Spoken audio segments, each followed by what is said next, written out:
Shalom saudara yang terkasih dalam nama Tuhan kita Yesus Kristus. Tuhan bisa memakai siapa dan kapan saja.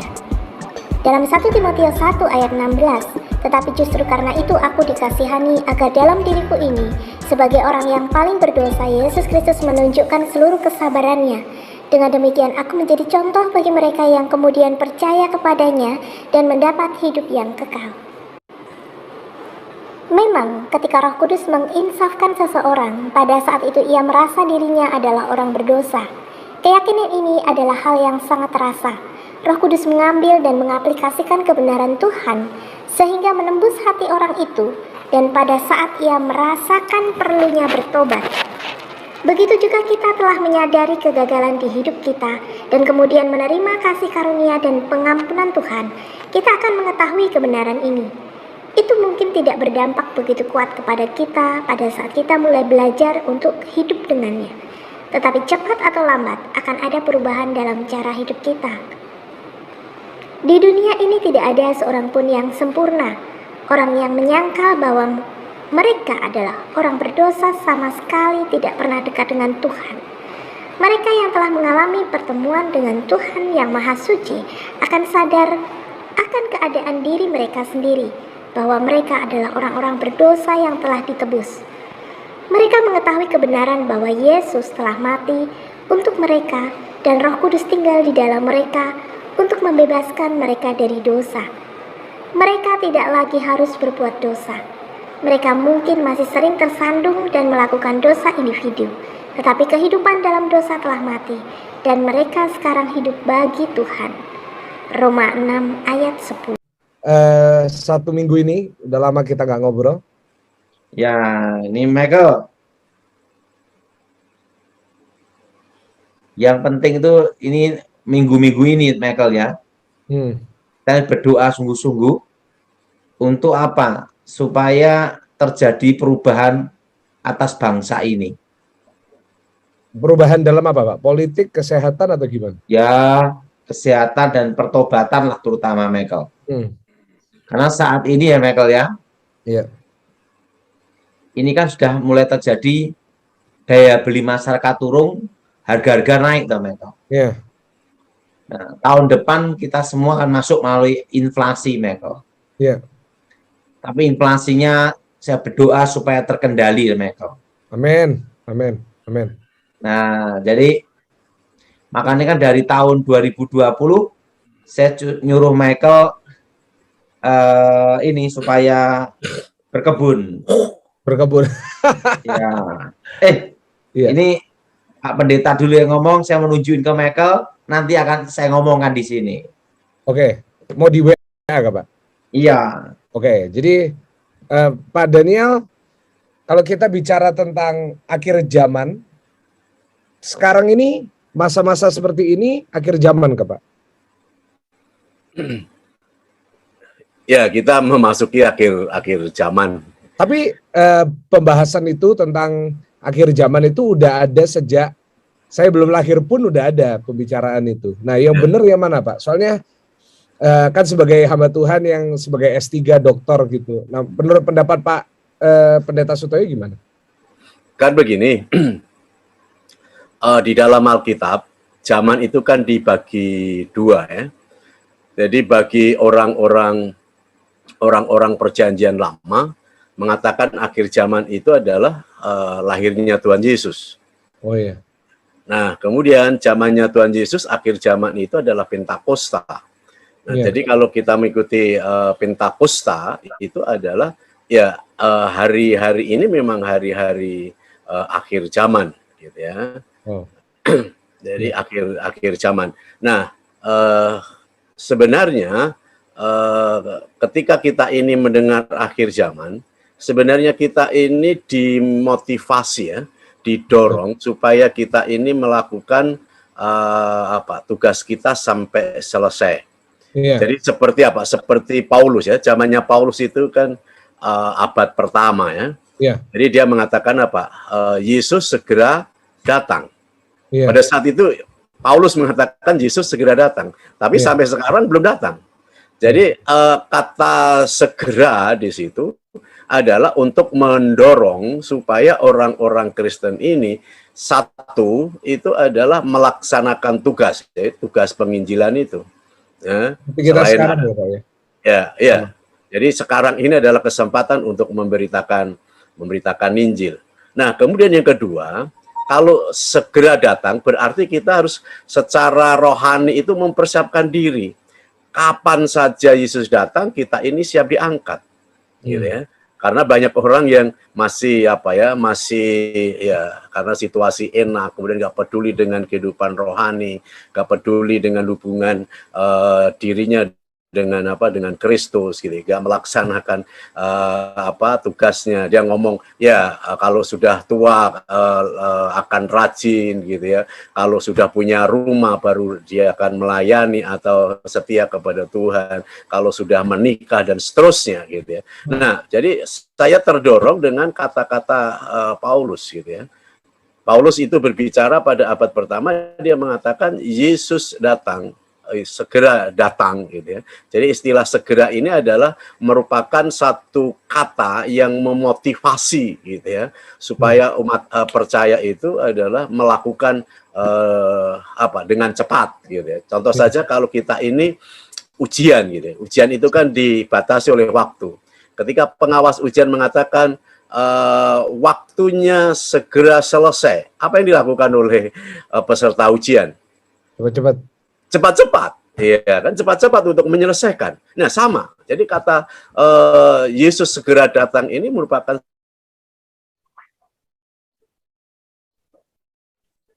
Pak Daniel. Oke, rasanya ini putus Pak Daud ya. Jadi yang Pak Daniel barusan bicarakan, meskipun ini akhir zaman, kita malah harus nggak mikirin tentang kiamat dan lain-lainnya, tapi kita harus semakin banyak memberitakan Injil seperti yang kita lakukan setiap hari. Nah, Pak Daud tadi mau bicarakan tentang apa ini, Pak? Nah, ini Michael. Ya. Pada waktu ini tentang Dokter Terawan, Michael. Oh, lagi tentang Dokter Terawan. Jadi ceritanya itu kan saya itu screening dia karena perintah Edi Wibowo. Ya. Yang nyerahkan map itu adalah ajudan dari Edi Wibowo. Ya. Ini Terawan ini gimana Pak Daud? Dicek gitu.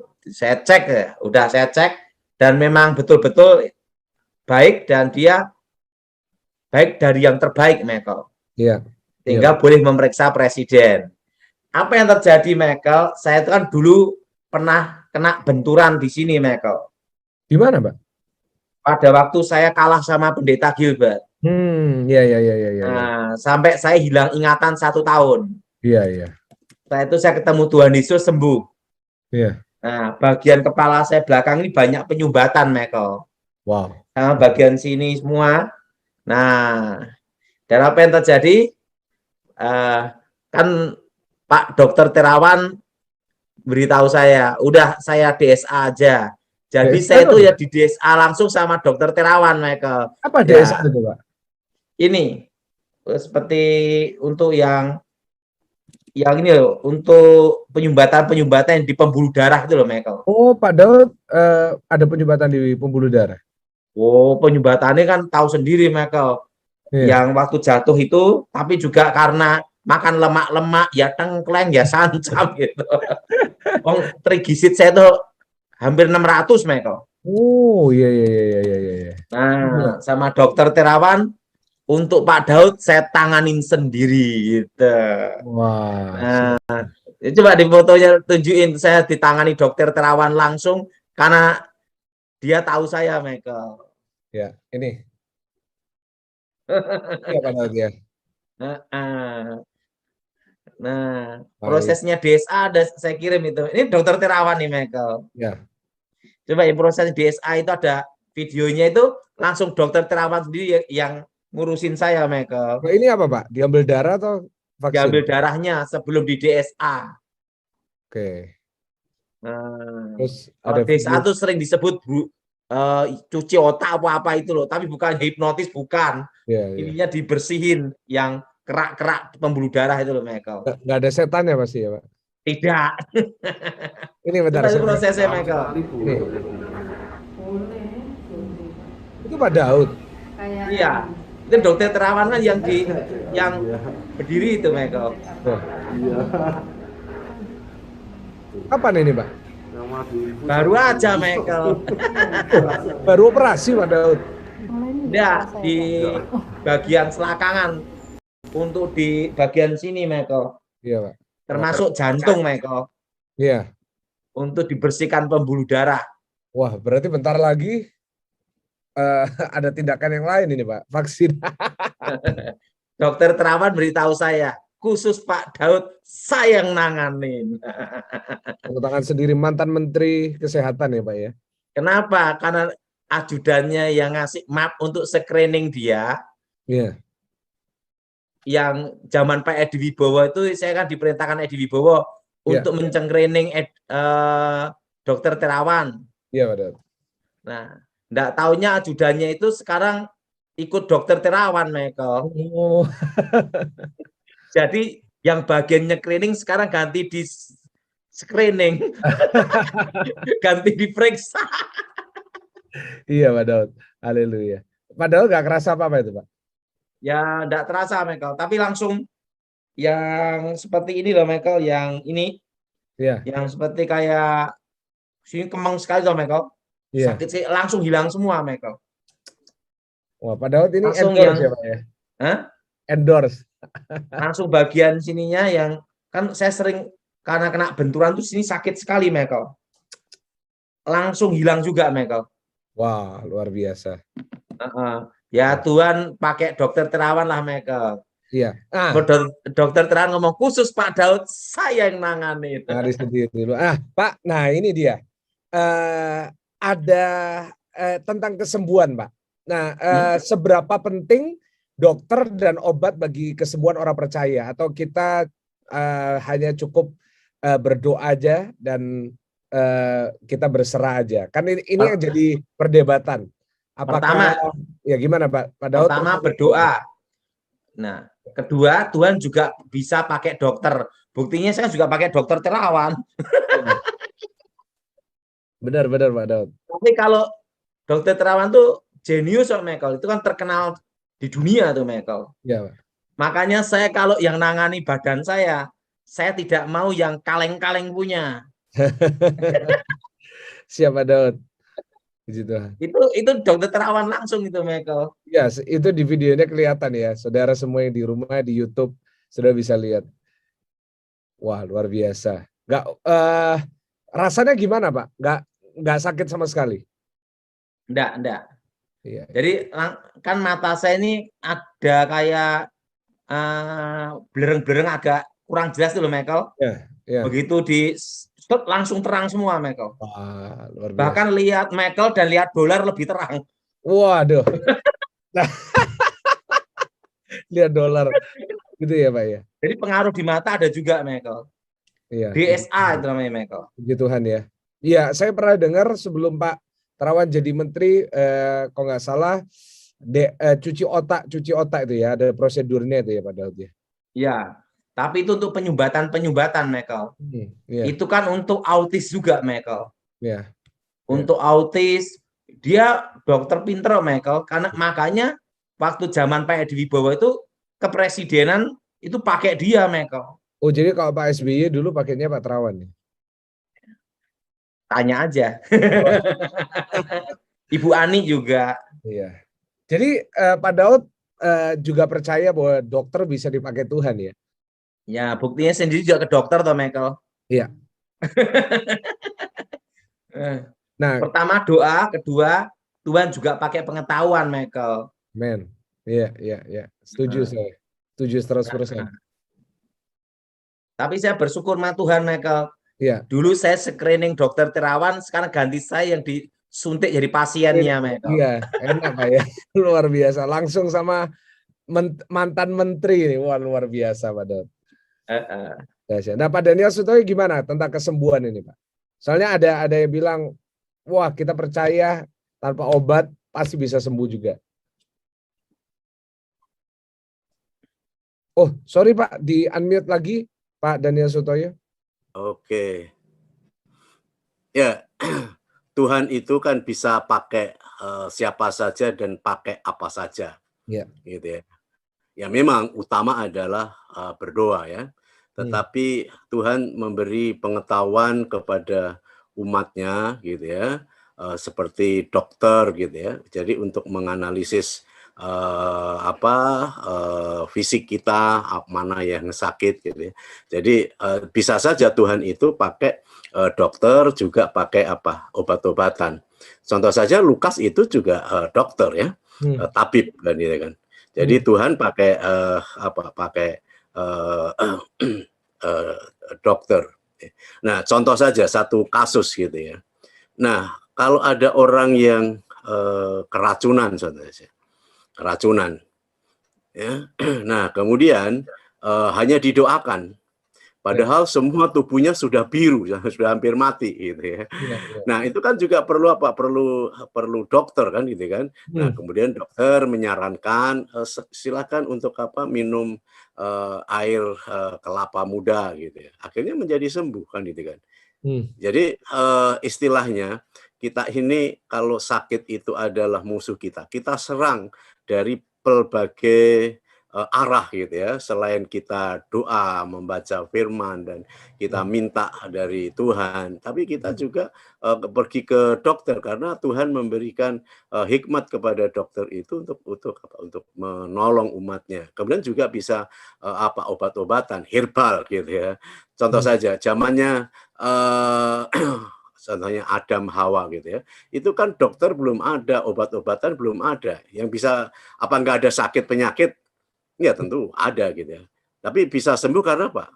Ya karena Tuhan telah melengkapi ketika orang sakit ini adalah makan tumbuh-tumbuhan yang disediakan oleh Tuhan.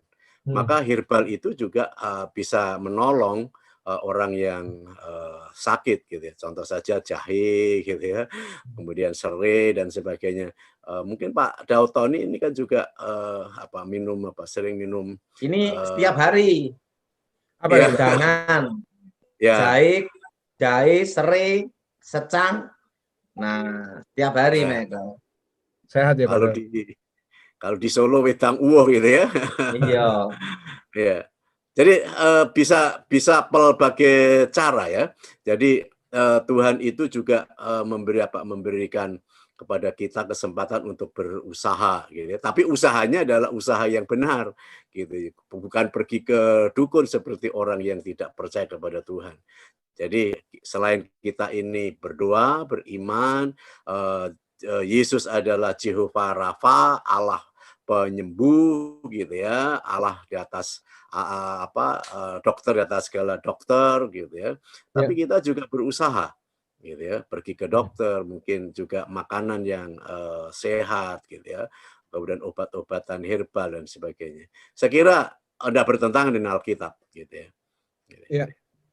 Pak Daud ada kesaksian tentang pernah doain orang sembuh Pak? Mungkin dalam banyak Michael. Nah, supaya nguatin nih Pak. Mereka yang saya pernah doain orang Michael ya. Itu terkena kanker darah. Jadi kanker otak merambat ke jantung ginjal Michael. Nah, untuk hidup itu tipis Michael. Nah, waktu saya doa, saya sudah berpikir wah ini pasti mati punya gitu Michael. Nah, saya nemuin dia, saya ajarkan doa dia, darah Yesus bebaskan aku, darah Yesus sembuhkan aku. Nah, waktu didoakan, darah Yesus bebaskan aku, darah Yesus sembuhkan aku, saya tinggal pulang, besoknya sembuh, di ronsen dokter, kansernya hilang, kanker darahnya negatif, dan dia hidup sampai sekarang, Michael. Sampai hari ini hidup ya? Masih hidup. Luar biasa.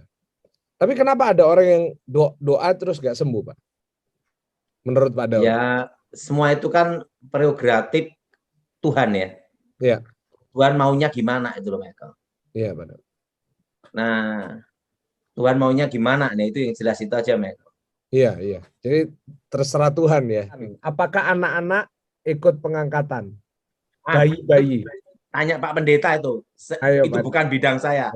Nah, sekarang saya buka pertanyaan ya, karena kita sering sudah mengadakan acara ini ratusan kali. Nah, sekarang mungkin ada pertanyaan-pertanyaan yang ingin ditanyakan oleh jemaat di rumah di YouTube. Saudara bisa bertanya. Nah, Pak Daniel Sutoyo, gimana tuh tentang pengangkatan? Anak-anak ikut pengangkatan enggak itu, Pak? Ya, pengangkatan semua orang yang percaya dan tentunya ada apa ya, ada kriteria ya yang diangkat gitu ya kalau dalam kitab Wahyu. Ya, kalau sudah memenuhi kriteria, apakah itu anak, apakah itu bayi akan diangkat gitu ya.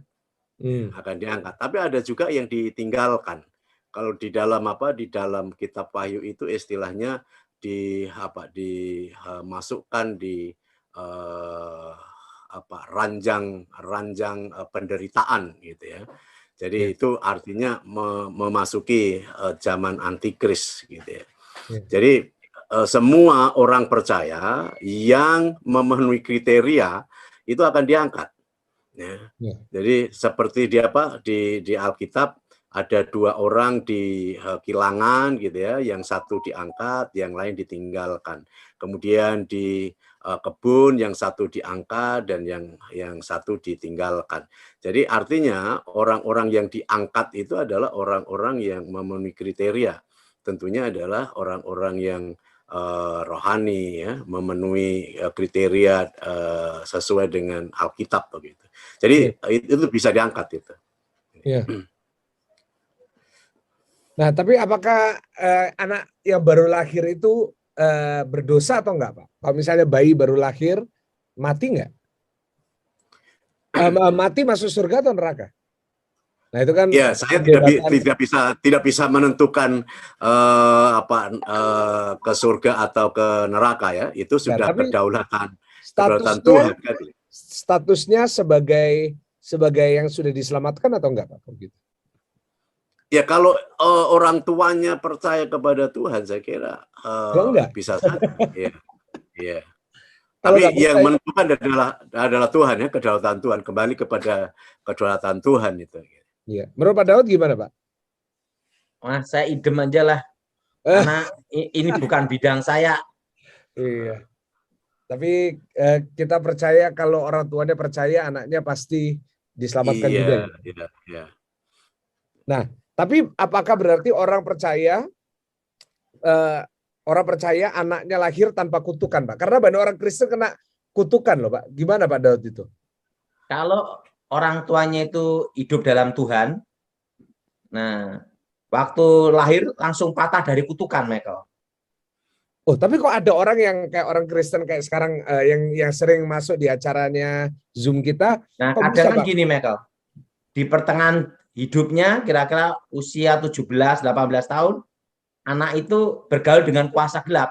Maka kutukan itu kembali lagi, Michael. Oh, oke. Jadi karena kutukan itu bisa kembali lagi. Oh, karena cari-cari lagi ke hidupnya yang lama ya? Hidup ngaco-ngaco lah, balik lagi, Michael. Iya, ngerti. Ya, saya setuju dengan Pak Daud. Jadi begini, kalau kita ini percaya kepada Yesus ya, sungguh-sungguh percaya pada Yesus gitu ya. Kita kembali kepada Paulus, di dalam Yesus Kristus itu ada pembebasan ya. Jadi kutuk itu otomatis akan diputuskan dalam Kristus gitu. Maka di dalam Kristus itu kutuk semua dipatahkan itu. Ya. Kalau ini benar-benar meyakini Yesus adalah Tuhan dan Juru Selamat, kemudian tidak hidup di dalam dunia betul-betul rohani dekat dengan Tuhan, otomatis kutuk itu sudah dipatahkan. Amin. Ya, kalau kembali ke yang lama ya pasti kutuk akan kembali juga kan gitu ya. Karena kutuk adalah kuasa iblis gitu. Iya. Saya setuju sekali dengan pendapatnya. Semestinya orang percaya Tuhan Yesus pasti dibebaskan dari kutuk. Ya, tapi kadang-kadang kita yang suka kompromi kembali ke kehidupan yang lama ya Pak Daud ya. Iya. Iya. Puji Tuhan Pak Daud. Jadi Michael, sebenarnya pada waktu orang itu percaya Tuhan Yesus, bertobat lahir baru, segala kutuk itu dibatalkan, Michael. Iya. Yang jadi pertanyaan itu adalah satu, sudah bertobat lahir baru belum? Nah itu loh, Michael. Kalau sudah lahir baru, nggak mungkin kena ya Pak ya? Tidak mungkin. Kecuali kembali dalam hidup dalam dosa lagi. Loh, tetapi apakah kalau misalnya jatuh bangun dalam dosa gimana Pak? Apakah kutuknya masuk keluar atau ada sekali selama tidak menyangkal Yesus, tidak murtad, tetap bebas, Michael. Jadi bukan hidup dalam dosa. Murtad baru. Kalau hidup dalam dosa yang mengikat ya pasti kena lagi, Michael. Oh, bisa kena lagi. Kalau jatuh bangun tapi tidak mengikat kan beda cerita, Michael. Oke. Karena iman seseorang kan tidak stabil, Michael. Iya, iya. Jadi gimana? Setuju, Michael? Setuju. Jadi itu berarti kita harus berjaga-jaga. Makanya Alkitab berjaga-jagalah itu, Michael. Iya, iya, iya. Setuju.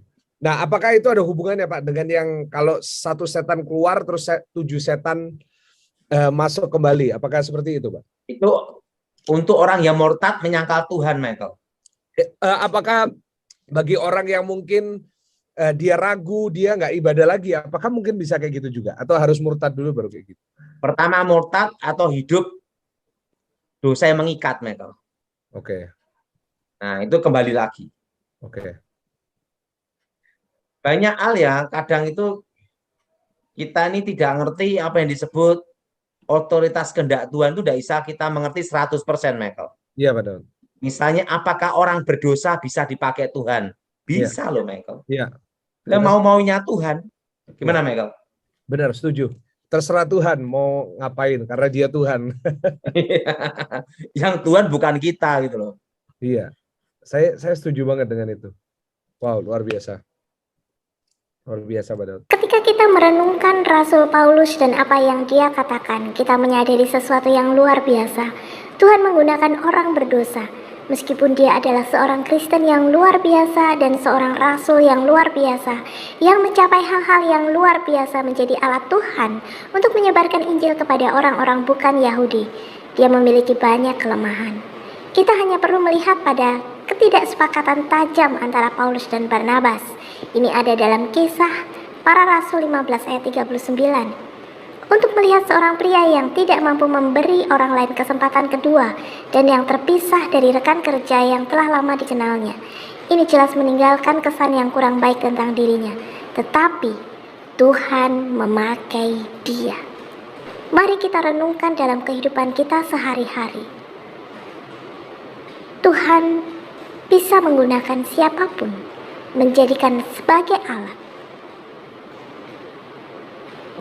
Mari kita wartakan kabar baik kepada siapapun. Tuhan Yesus memberkati kita semua.